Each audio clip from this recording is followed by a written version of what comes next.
Bismillahirrahmanirrahim. Assalamualaikum warahmatullahi wabarakatuh. Waalaikumsalam warahmatullahi wabarakatuh. Wa bihi nasta'inu ala umuri dunya wa din. Asyhadu an la ilaha illallah wa asyhadu anna Muhammadan abduhu wa rasuluh. Fa ya ibadallah usikum wa iyaya bittaqwa faqad fasal muttaqin. Qala Allah Ta'ala fil Qur'anil Karim, a'udzu billahi minasyaitonir rajim. Ya ayyuhan nasu inna khalaqnakum min dzakarin wa unsa wa ja'alnakum syu'uban wa qabaila lita'arafu. Baik, di sini kami mohon izin sekedar menunaikan amanah yang diamanahkan kepada kami. Sekali lagi kami mohon izin di sini untuk menyampaikan materi, yakni materi yang keempat ya. Yang pertama dan paling utama adalah kita senantiasa mengucapkan puji syukur atas kehadirat Allah Subhanahu wa Ta'ala yang telah melimpahkan karunia-Nya kita dapat menunaikan ibadah puasa di bulan Ramadan ini, sholat secara bersama-sama berjamaah 5 waktu kita ke masjid terus, alhamdulillah. Meskipun hujan, meskipun gerimis, meskipun jalannya becek, terkadang pas kendaraan lewat itu kita juga harus menghindarinya. Kalau dalam pasalnya itu seorang yang berkendara melalui genangan air itu pasalnya suruh pelan-pelan. Nah itu kalau tidak pelan-pelan berarti tidak tahu aturan mengendara gitu. Yaitu ada ternyata sudah diatur demikian aslinya. Kalau di rumahnya masing-masing atau di majelisnya mungkin agak dekat. Nah ini kita lihat ternyata jaraknya juga lumayan jauh. Namun saya lihat meskipun usianya sudah tidak lagi muda, namun semangatnya ternyata 45. Usianya seakan-akan 17 semua, alhamdulillah. Ini patut kita syukuri karena kita setelah mengambil air wudhu, setelah itu berjalan menuju masjid, kita itu satu langkah diampuni dosanya, satu langkah diberi pahala, diangkat derajatnya begitu. Itu kan patut kita syukuri. Dan tidak hanya itu saja, insya Allah kita nanti akan lebih sehat. Karena tadi kalau kita menghitung itu sudah berapa langkah, pasti sudah banyak langkah. Kalau zaman sekarang anak-anak muda terus orang-orang yang gemar olahraga itu biasanya memakai tracker. Tracker itu yang dipasang di lengannya sebagai jam tangan, itu bisa menghitung berapa kalori yang terbakar dan lain sebagainya, sudah berapa langkah. Nah itu alhamdulillah kita tadi sudah berapa hari ini kita menempuh jalan menuju masjid, dan itu sangat luar biasa, patut kita syukuri. Karena ayatnya kemarin Ibrahim ayat 7 yang berbunyi la in syakartum la azidannakum wa la in kafartum inna adzabi lasyadid. Kalau kita bersyukur maka Allah akan tambah nikmat. Kalau kita kufur, azab Allah sungguh sangat pedih. Dan kita jangan bermalas-malasan untuk pergi ke masjid, karena sholatul jamaati afdhalu min sholatil fardhi. Bisa beri wali seringan darajatan, lebih baik 27 derajat. Dan kita insya Allah juga sedang menjalaninya. Kita itu menambah maskel kalau bahasa Indonesia itu. Maskel itu otot, mas itu masa. Jadi insya Allah kita ini sudah semuanya menambah masa otot. Kalau kita menambah masa otot entah hanya berapa gram, insya Allah itu sehat, bisa melancarkan peredaran darah dan lain sebagainya. Kalau dari segi kesehatan itu juga patut kita syukuri. Nah langsung saja, tak lupa salawat serta salam tetap tercurah pada junjungan besar Nabi kita Nabi Muhammad Sallallahu Alaihi Wasallam. Dan di sini kita mengejar memasuki materi yaitu membangun kebersamaan. Kebersamaan dalam artian di sini kita di majelis dalam berislam kita diajarkan untuk hidup senantiasa berjamaah. Karena dengan berjamaah kita akan kuat. Dengan berjamaah kita akan lebih mudah mencapai istiqomah seperti yang saat lalu sempat disampaikan. Dan dalam kebersamaan kita itu juga saling memotivasi, saling menasihati dalam kebaikan dan takwa. Tawassaw bil haq wa tawassaw bis sabr. Demikian. Nah ini kita langsung saja menuju bagian yang utama. Di sini ada ayat berapa ya? Al-Hujurat ayat 11. Nah ini berbantah dan saling memperolok. Ini yang pertama terdahulu surat Al-Anfal terdahulu saya baca artinya. Dan taatlah kepada Allah dan Rasulnya, dan janganlah kamu berbantah-bantahan yang menyebabkan kamu menjadi gentar dan hilang kekuatanmu. Dan bersabarlah, sesungguhnya Allah beserta orang-orang yang sabar. Nah ini dari surat Al-Anfal ayat 46. Nah ini di dalam surat Al-Hujuratnya ayat 11, ya ayyuhalladzina amanu la yasfar qaumun min qaumin asa ayyakuna khairan minhum khairan minhum wala nisa'un min nisa'in asa ayyakuna khairan minhum wala talmizu anfusakum wala tanabasu bil alqab bi'sal ismul fusuqu ba'dal iman wa man lam yatub fa ulaika humul zalimun. Di sini jelas sekali kalau dibaca artiannya, ini kita tidak menyiasar ya, karena saya juga jujur saja belum menghafalnya per kalimat. Di sini hai orang-orang yang beriman, janganlah suatu kaum memperolok kaum yang lain, karena boleh jadi mereka yang diperolok-olok lebih baik dari mereka yang memperolok-olok. Jangan pula wanita-wanita memperolok-olok wanita yang lain, karena boleh jadi wanita yang diperolok-olok lebih baik dari wanita yang diperolok-olok.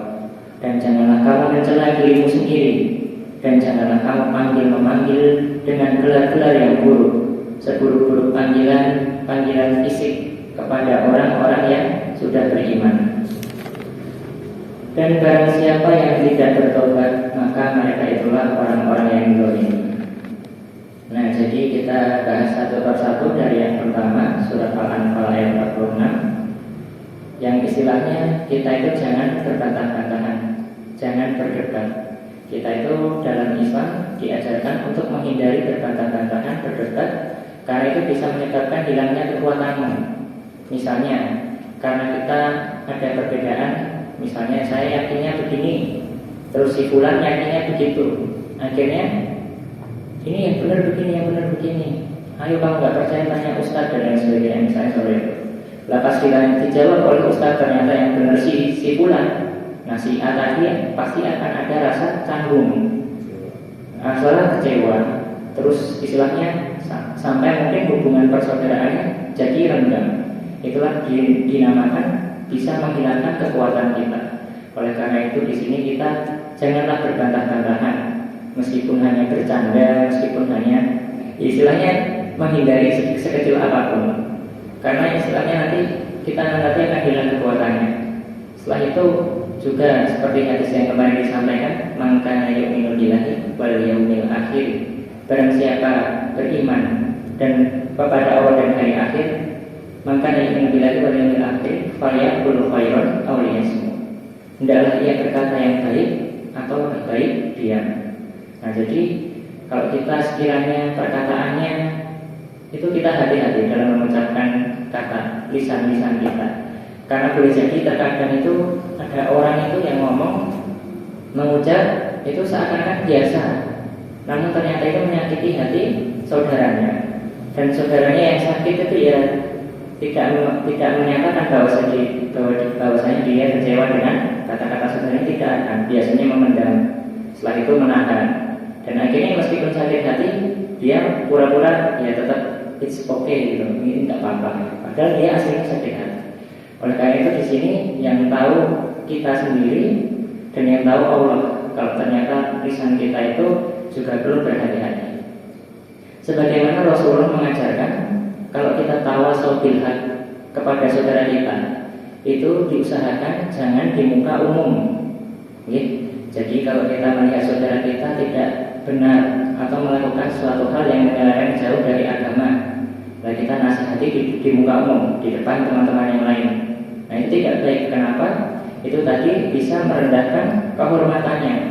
Boleh jadi saudara kita jadi malu Oleh karena itu Rasulullah mengajarkan kalau nasihat yang baik itu secara individu empat mata.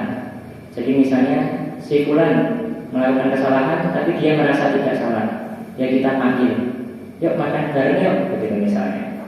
Nah ketika selesai makan bareng hanya berdua, alangkah baiknya begini, alangkah baiknya tolong ini jangan diulang lagi ya, ini nggak baik loh, ini nggak sesuai dengan Al-Quran dan Sunnah dan sebagainya. Insya Allah itu lebih diterima daripada kita sedang banyaknya orang, sedang banyaknya saudara-saudaranya kita nasihatin, si fulan nggak baik kayak gitu gini. Nah itu boleh jadi dia akan malu karena itu di muka umum.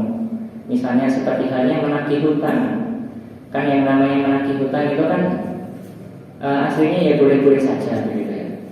Menagih hutang itu juga jangan di muka umum, karena kita sedang butuh-butuhnya, kita ingin menagih hutang pada saudara kita juga jangan di muka umum. Nah, kalau bisa individu.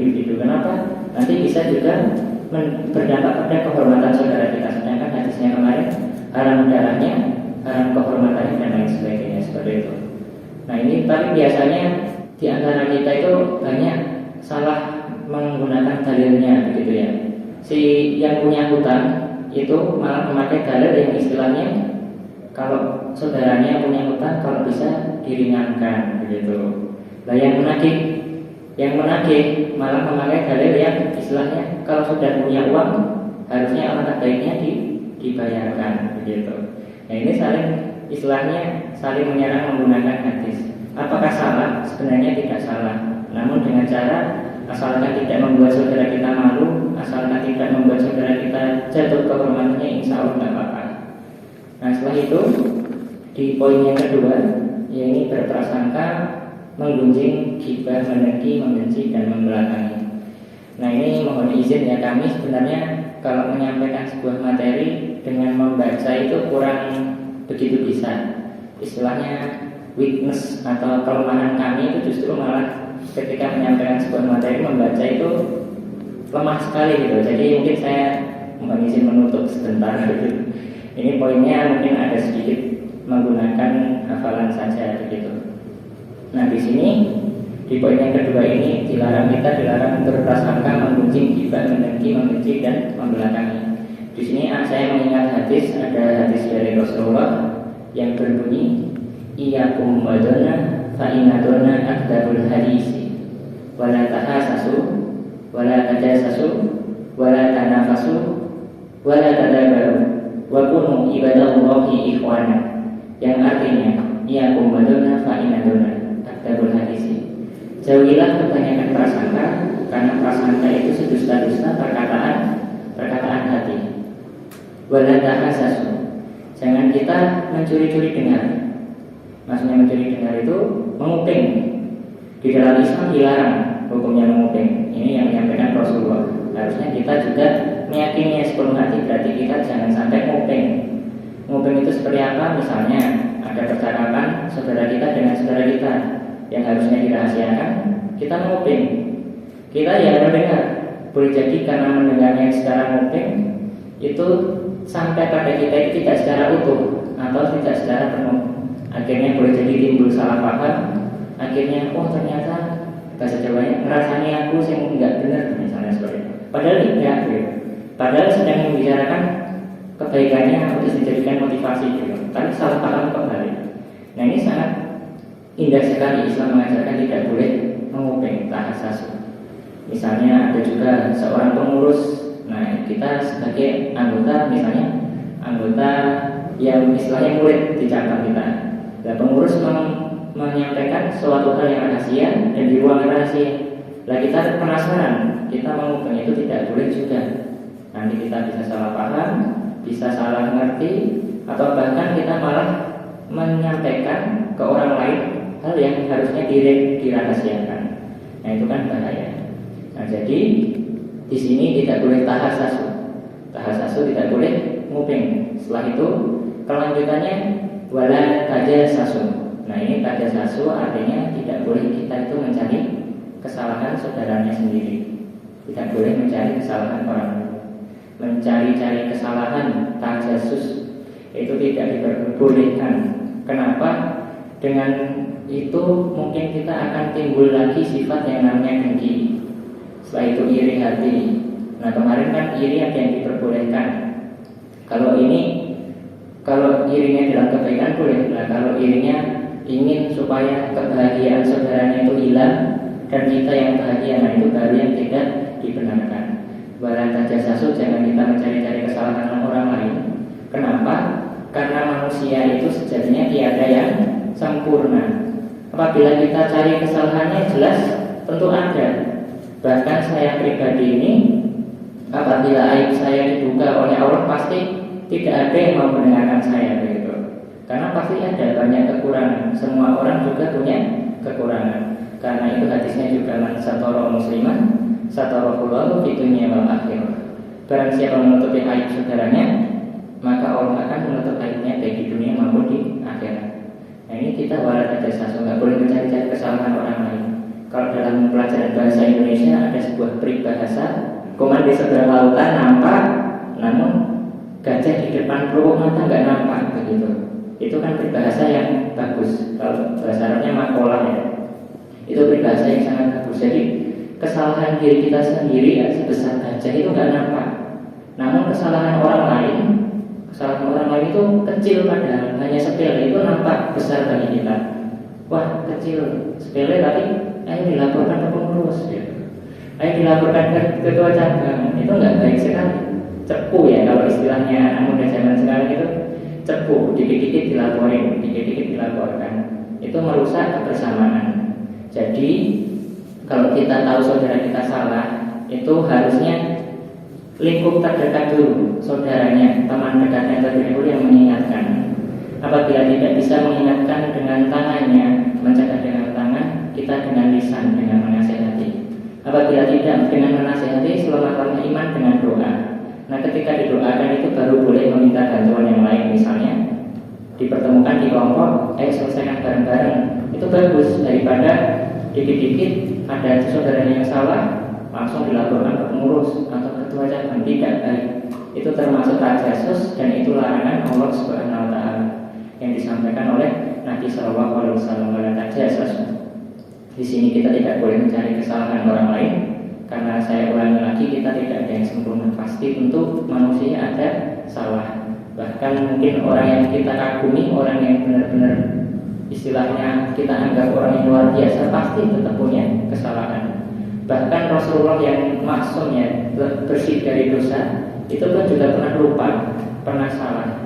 Terus ada orang saya pernah melihat sebuah video orang ateis itu bertanya, bukan orang ateis kalau nggak salah orang Nasrani gitu.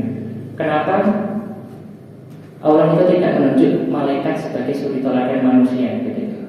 Langsung oleh Ustadz dijawab dengan sangat mudah.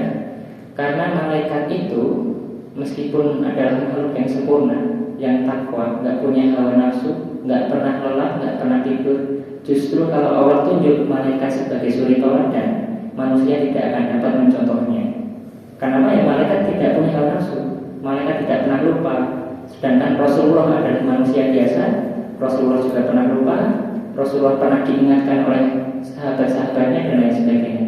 Itu sangat jelas sekali bahwasanya Allah menunjuk Rasulullah sebagai suri teladan, ternyata supaya manusia memang dapat menyontohnya. Jadi Rasulullah pun yang istilahnya sekelas Rasulullah juga pernah lupa, pernah salah dan lain sebagainya seperti itu.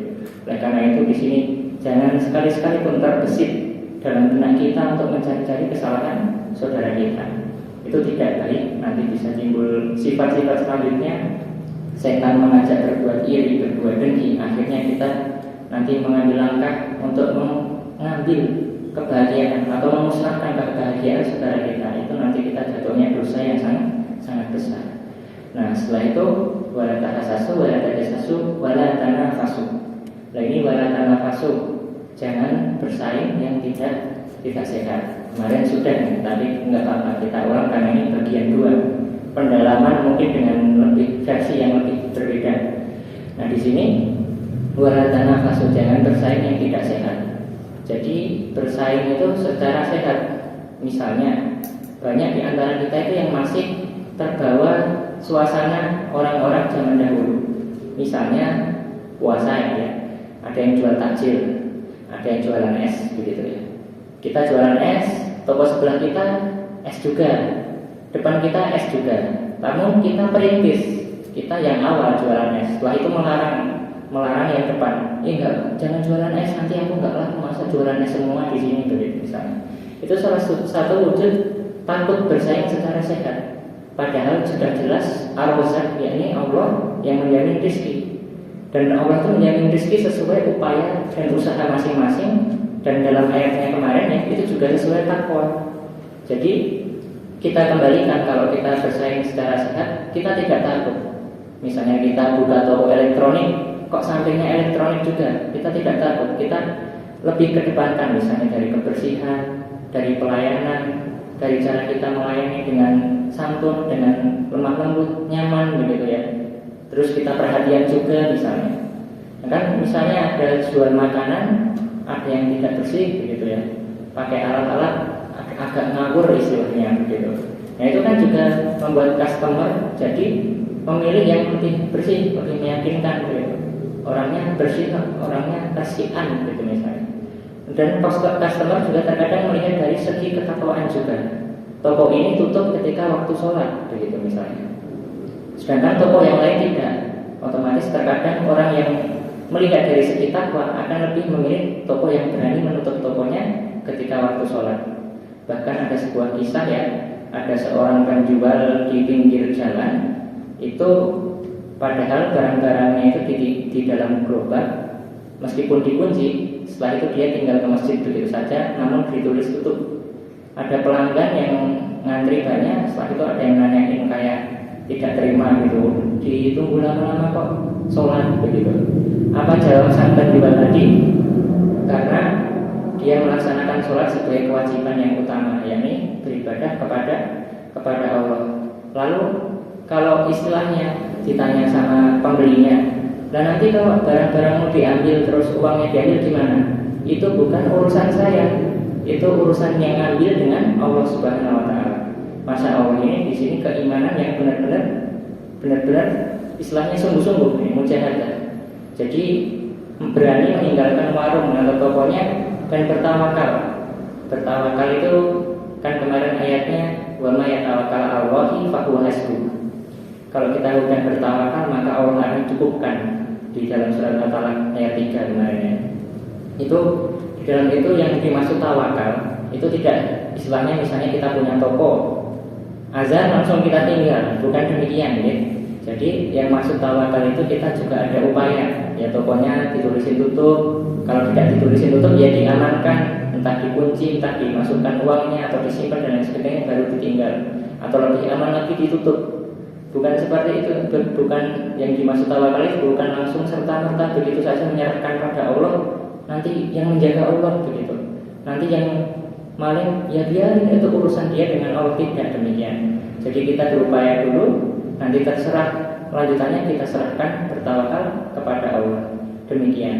Nah jadi orang-orang yang berani menutup tokonya untuk meninggalkan istilahnya dari lelah-lelah berjuang mencari dunia saja gitu ya. Karena dalam ayatnya Al-Qasas kemarin ayat 77 betul ya. Kemarin ayat 77 yang berbunyi wabtaghi bima ataqallahu daral akhirah wa la tansa nasibaka minad dunya wa ahsin kama ahsanallah dan seterusnya. Wabtaghi bima ataqallahu daral akhirah. Jadi kita menggunakan apa yang telah dikaruniakan Allah kepada kita itu untuk kepentingan akhirat dulu. Nah setelah itu kelanjutannya ada wala tansa. Jangan lupakan. Jangan lupakan ini biasanya orang kalau mengingatkan ojo lali begitu. Itu penting atau tidak? Penting. Nah itu berarti akhirat itu utama, namun dunia itu juga sangat penting. Ini diingatkan oleh Allah balatan nasibatan minad dunya. Jadi kita orientasinya itu orientasi akhirat. Insya Allah dunia akan diikutkan oleh Allah. Namun kita ingat juga bahwasanya dunia itu sangat penting. Kita istilahnya mencari nafkah untuk keluarga, untuk kebaikan anak dan istri, kelangsungan pendidikan dan lain sebagainya. Itu juga perlu yang namanya upaya dalam berjuang bersungguh-sungguh dalam dunia. Kita tidak boleh istilahnya sampai kok kita fokus ibadah, berjuang menjadi orang yang soleh, benar-benar soleh, namun keluarganya terlantar, anaknya tidak bisa sekolah, istrinya kesulitan berjuang sendiri sampai pontang-panting begitu. Tidak baik.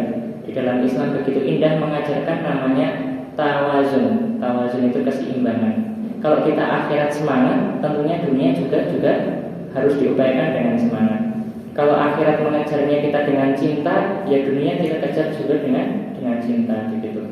Namun di dalam sebuah riwayat Rasulullah mengajarkan letakkan dunia itu di tanganmu dan letakkan akhirat di hatimu. Jadi kalau dunia di tangan itu maksudnya kita berusaha diupayakan di dunia. Namun jangan sampai dunia itu sampai benar-benar memenuhi hati. Kita over cinta pada dunia berlebihan itu tidak diperbolehkan. Karena itu cukup akhirat saja yang mengisi hati kita, namun yang kita upayakan juga dunia. Seperti itu. Nah ini kita lanjutkan tadi wala tahasasu, wala tajasasu, setelah itu wala tanafasu, bersaing yang tidak sehat, dan yang berikutnya wala tadabaru. Wala tadabaru ini diperuntukkan untuk yang istilahnya tidak diperbolehkan saling membelakangi. Ya, saling membelakangi sama saudaranya, kalau ketemu anjurannya afsu salam bainakum, tebarkanlah salam di antara kalian. Nah ini kemarin juga disampaikan sebuah hadis yang tahun lalu memang sudah disampaikan di nafar-nafar. Ya, ini sedikit kami hafal yang berbunyi hakul muslim alal muslim situn. Jadi hak muslim dengan muslim lainnya itu ada situn 6. Setelah itu sahabat bertanya, mahunna ya Rasulullah, apa saja itu ya Rasulullah? Yang pertama, idza laqitahu fasalamu alaihi. Kalau istilahnya salam, ya dijawab. Kalau ketemu saudaranya ya salam. Afsus salam bainakum. Jadi ketemu saudaranya jangan sampai diam saja. Salam itu tidak hanya dengan lisan saja, tentunya dengan fisik. Fisik kita boleh senyum, boleh bersalaman jabat tangan dan lain sebagainya. Insya Allah itu akan lebih mengikatkan dari hati ke hati daripada salam saja jauh gitu. Kalau nggak salaman begitu, itu kan sedikit aneh kalau di majelis kita. Ya jadi istilahnya kalau di majelis kita itu sangat lekat dengan kalau bertemu ya jabat tangan, ya salam, ya senyum begitu. Itu kalau ketemu saudaranya serasa nyaman. Bahkan dalam wawancara di istilahnya silaturahmi akhir pagi itu ya, banyak orang-orang yang baru masuk MTA, baru datang di kajian akhir pagi, pasti ketika diwawancari banyak yang bilang, saya di sini senang sekali. Ini orang-orang baru saya temui kok sudah akrab sekali, kayak saudara lama, kayak teman dekat begitu. Itu kan dakwah yang sangat luar biasa. Kita membuat saudara kita nyaman di majelis ilmu, kita membuat saudara kita nyaman mendekat pada rohnya, itu kan sangat luar biasa. Insya Allah meskipun itu hal yang kecil, namun insya Allah boleh jadi dinilai suatu hal yang sangat besar oleh Allah Subhanahu Wa Taala sehingga menjadi pemberat timbangan kita di yaumul hisab nanti. Itu kan hal yang luar biasa. Jadi senyum itu juga sedekah. Jadi senyum kita di hadapan saudara kita adalah sedekah. Kita misalnya tidak bisa infak, tidak bisa istilahnya membuat istilahnya menolong orang lain dengan makanan dan lain sebagainya. Kita bisa senyum. Kita bisa menyingkirkan gangguan di jalan. Apa itu gangguan di jalan? Misalnya batu, misalnya duri. Kita menyingkirkan itu juga termasuk sedekah. Nah kita apalagi yang memperbaiki jalan. Nah memperbaiki jalan berarti juga termasuk sedekah yang lebih besar lagi. Karena menyingkirkan gangguan di jalan saja termasuk sedekah, apalagi memperbaiki jalan. Nah seperti itu. Dan semua itu, senyum terus menyingkirkan gangguan di jalan, memberi orang lain, orang yang tidak mampu dengan makanan dan lain sebagainya, semua itu dapat sebanding dengan sholat duha 2 rakaat. Ini kan masya Allah sekali. Jadi meskipun kita tidak dapat mempraktekkan semua tadi, ternyata dengan kita sholat duha 2 rakaat itu sudah mencakup segalanya tadi. Oleh karena itu di sini kita biasakan, jikalau ingin hidup kita lebih nyaman, lebih berkah dan lebih istilahnya mengena, lebih masuk ke hati dalam kita beriman dan bertakwa, kita coba mengamalkan sholat duha juga. Kita jangan sampai tinggalkan. Kan Rasulullah itu ada beberapa amal yang tidak pernah ditinggalkan selama hidupnya. Yang pertama itu sholat witir sebelum tidur. Setelah itu sholat duha dan 3 puasa di 3 hari terang, gitu ya. Nah itu banyak di antara kita yang sudah bisa, alhamdulillah, istiqomah mempraktekannya, gitu. Ya ini sangat luar biasa, seharusnya kita juga termotivasi, semoga kita juga semangat untuk mempraktekannya juga. Seperti itu. Nah ini kita kalau ketemu saudaranya dilarang wala tadabaru, tidak boleh saling membelakangi. Karena apa? Kalau kita saling membelakangi pasti tentu ada asbabnya. Tidak mungkin tiba-tiba saudara kita kok tahu-tahu ketika kita temui kok membelakangi, tidak mungkin. Pasti ada sebabnya. Entah sebabnya kita belum bayar utang, atau sebabnya kita percakapan kita boleh jadi menyakiti hatinya tapi dia pendam diam-diam saja. Boleh jadi ternyata kita menzalimi dirinya secara tidak langsung dan kita seakan-akan biasa saja, senang-senang di atas penderitaannya. Boleh jadi. Oleh karena itu kalau kita lihat kok saudara kita ada yang berbeda, pas ketemu kita membelakangi atau menghindar, kita kalau bisa mendekat, kalau bisa lari, samperin, begitu. Kenapa? Pasti ada sesuatu, pasti ada sebabnya. Dan di dalam Islam ini yang meminta maaf terlebih dahulu itu lebih mulia. Jadi minta maaf itu tidak harus menunggu lebaran. Jadi minta maaf ketika momen lebaran saja, mohon maaf kami sekeluarga, itu tidak demikian. Islam itu begitu indah. Setiap saat ketika kita meminta maaf atas kesalahan kita terlebih dahulu itu lebih mulia. Dan jangan kita merasa pede, aku orangnya enggak ada salah kok sama siapa-siapa. Tidak, pasti kita juga semua ada salah. Apalagi kami di sini yang banyak bicara di mimbar itu biasanya lebih banyak salah juga. Oleh karena itu biasanya kami menutup khutbah atau menutup percakapan pasti dengan astagfirullah. Jadi astagfirullah li wa lakum, begitu. Nah, itu wujud kita meminta maaf, begitu. Bahwasanya kita ini pasti juga ada salah. Meskipun kelihatan lancar, kelihatan pasti kalau diteliti, sekali lagi manusia yang sempurna pasti banyak salah. Seperti itu. Nah, jadi kami lanjutkan, masih kita buka kembali materinya. Sebentar kita lihat jamnya terlebih dahulu, jam 9.15. Ya masih ada sekitar 15 menit lagi, tidak harus sampai selesai. Namun sebelum diakhiri mungkin ya. Sebelum diakhiri, di sini masih ada satu poin sebenarnya, bermusuhan dan saling membunuh. Kemarin sudah dijelaskan sama beliau, sudah jelas sekali. Kita itu sesama muslim, haram darahnya, haram kehormatannya, haram hartanya, dan lain sebagainya.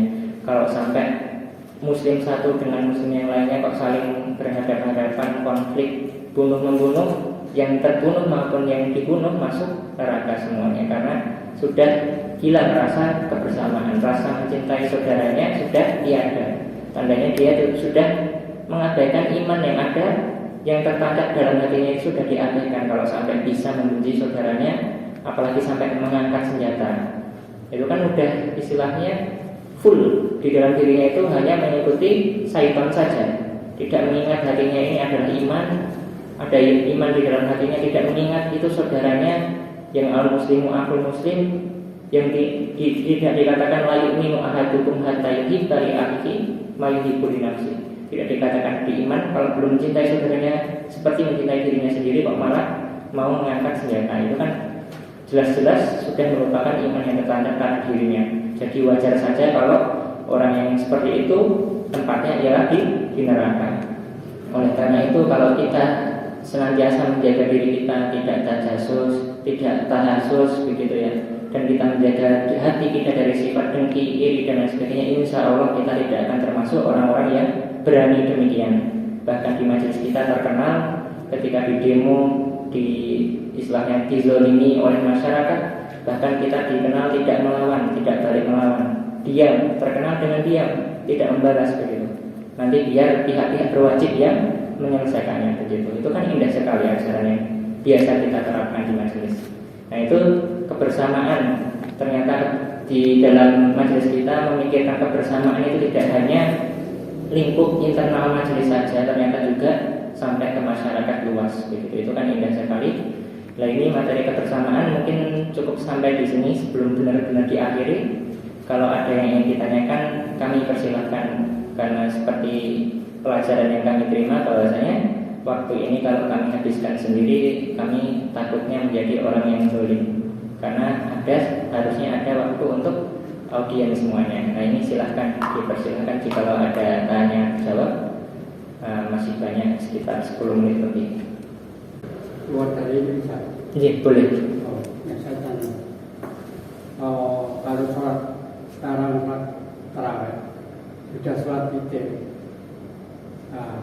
Katanya kalau sudah sholat witir itu nggak boleh sholat malam. Itu kalau ada sholat sunnah, tapi nggak witir, bisa nggak?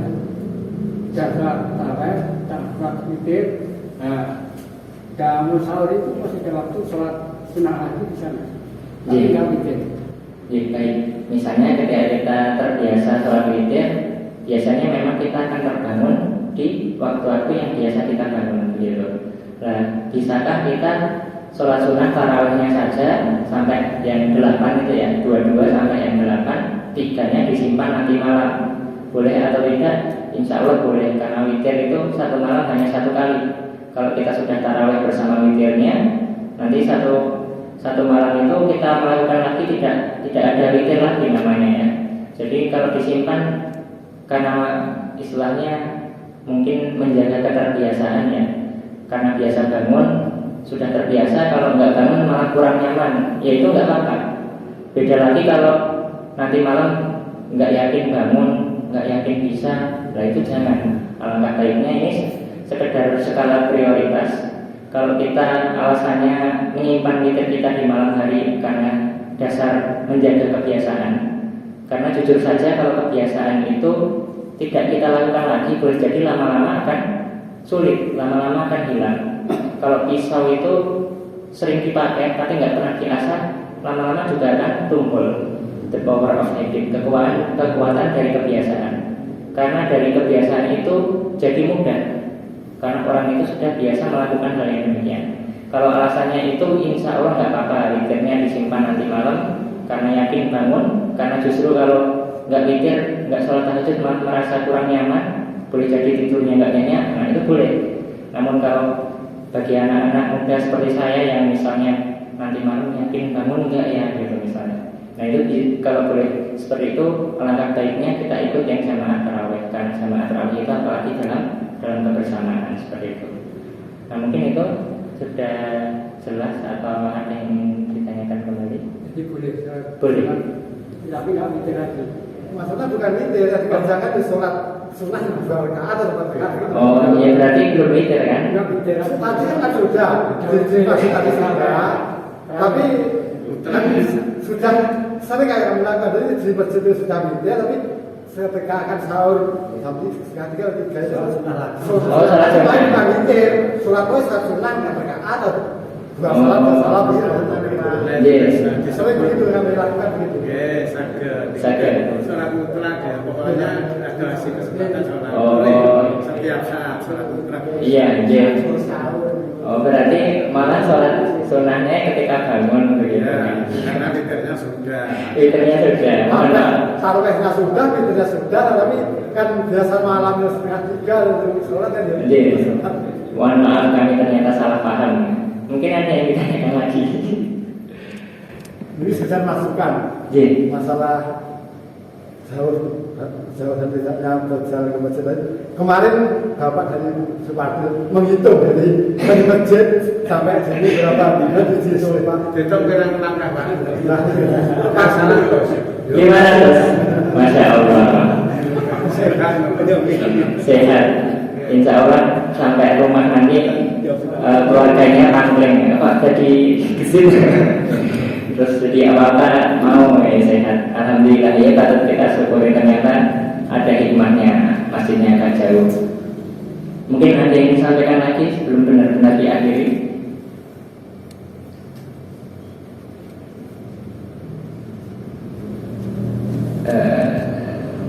Maaf, ini sedikit ya. Jadi Maaf sebelumnya. Saya akan salut kepada Ustaz muda yang sangat dibanggakan sekali. Kemarin membanggakan. Tapi yang sedikit kurang itu karena kecepatan itu. Dan pokoknya saya sangat bangga sekali pada Ustadz Ibrahim. Tapi sedikit karena orang tua seperti saya itu terlalu cepat itu. Jadi terima kasih matur nuwun sangat. Saya soal kecepatan sebenarnya sudah ditegur banyak sekali ustadz-ustadz pengampu saya, maksudnya yang menjadi panelis yang mengajari saya di Guru Daerah Muda dari Ustadz Sunarno yang perwakilan Karanganyar, terus Ustadz Sudati, terus Ustadz yang dosen Jogja ini sih, Jarwo, Ustadz Jarwo. Jadi terus banyak sekali istilahnya soal kecepatan sebenarnya saya sudah diingatkan berkali-kali, namun yaitu sekedar informasi saja, saya rasa cukup. Apabila ada salah kata maupun tingkah laku yang kurang berkenan dari kami, mohon maaf setulusnya. Aku qouli hada, astagfirullah li wa lakum. Wassalamualaikum warahmatullahi wabarakatuh. Oh iya, marilah kita akhiri dengan bacaan hamdalah dan doa kafaratul majelis. Alhamdulillahirabbil alamin.